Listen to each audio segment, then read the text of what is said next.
네, 한동훈 대표가 2달 전에 제3자 특검법 발의를 공언을 했다가 26일에 손바닥 뒤집듯 말 바꾸기를 했습니다. 한동훈 대표는 제3자 특검법을 발의할 자신도 능력도 의지도 없는 것을 드러냈습니다.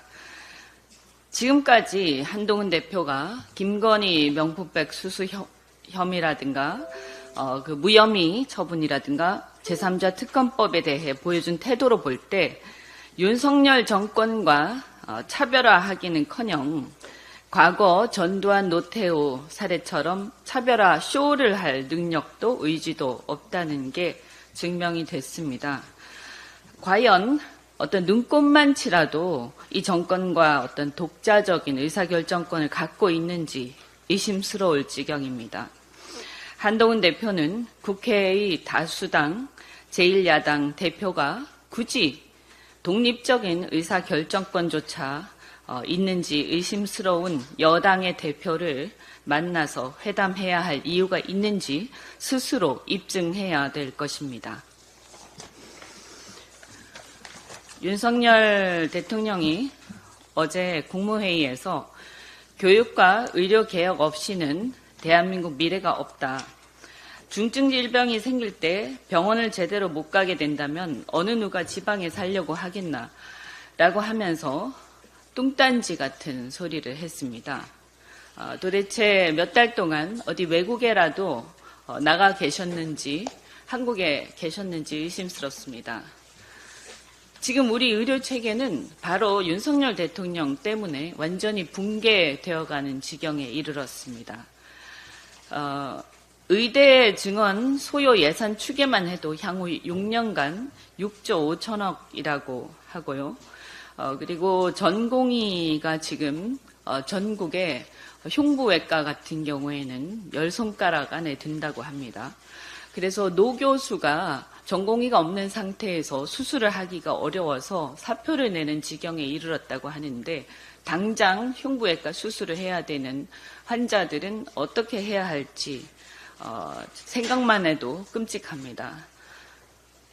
우리가 자랑하는 그 이국종 교수로 유명한 그 아주대 응급의료센터, 권역별 응급의료센터 같은 경우만 해도 14명의 응급의학과 전문의 중에서 과반인 7명이 사직했다고 하고 건대 충주병원 응급실 같은 경우는 전원이 사직했다고 하고요.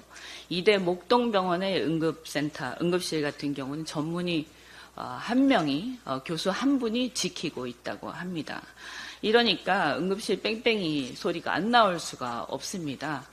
우리 당 특위에서 실태 조사를 하겠지만 당장 우리 주변에도 당장 어떤 문제가 생겼을 때 어떤 상황이 생길지 굉장히 아득하기만 하다. 그리고 이게 전공의가 없다는 게 어떤 문제냐 하면 전공의가 없는 상태에서 우리나라는 이때까지 전공의의 어떤 헌신 덕분에 이 의료체계가 상급 종합병원, 대학병원이 유지되어 왔는데 그들이 없어지게 되면 노 교수가 모든 당직을 해야 되는데 이게 사실상 불가능합니다. 노 교수들도 버티기가 힘들어져서 그만두게 되고 그런 위에 상부 구조가 없는 상태에서 의대생들만 남게 됩니다. 그럼 어떻게 이게 유지가 됩니까? 상급병원들이? 그러니까 생각만 해도 이건 의료 붕괴가 명약관화해지는 거죠. 이 부분에 대해서 이런 생각을 전혀 하지 못하고 이것을 밀어붙이고 있는 윤석열 대통령은 대한민국 의료농단의 주범이 될 것이라고 저는 생각합니다. 나중에 이것은 게이트라고 해도 과장이 아니다라고 생각하고 정말 대한민국 의료 시스템을 붕괴시키는 주역이 되지 않도록 이것을 지금이라도 제대로 다시 재점검해야 된다라고 생각합니다. 한 가지만 더 말씀드리겠습니다. 지금 예산안 발표를 했는데 이것도 지금 예산안 발표하면서 전 정부가 5년 동안 400조 원 이상 국가 채무를 늘려서 정부가 일하기 어렵게 만들었다. 이런 망발을 하고 있습니다. 지금 임기 시작한 지가 언젠데 아직도 전 정부 탓하고 있습니까? 그래도 전 정부는 코로나 사태를 극복하기 위해서 많은 재정을 써야 할 필요가 있었습니다.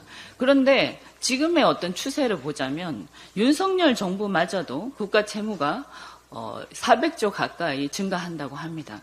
그러면 자기 자신도 똑같을 겁니다. 거울을 보고 말씀하시기 바라고요. 지금 보면 어쨌든 상당히 많은 재정 수요가 있습니다. R&D 확대 등 미래 투자가 있고 저출생 기후 위기 대응 필요가 있고요. 그리고 소상공인 경기 동향인 BSI 지수가 굉장히 낮아서 소상공인들한테 투자해야 할 필요가 굉장히 많습니다. 이런 것들에 들어가야 할 국가 재정이 많은데도 불구하고 윤석열 정부는 지금 세입 기반이 훼손된 부자 감세 안들만 계속 내놓고 있습니다.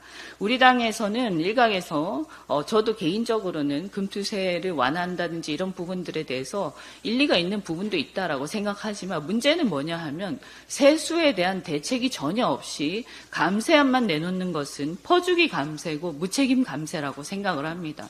정부가 책임 있게 또 국민의힘이 책임 있게 세수를 어떻게 확보할지 대안부터 내놓고 나서 감세에 대한 안을 내놓기 바랍니다.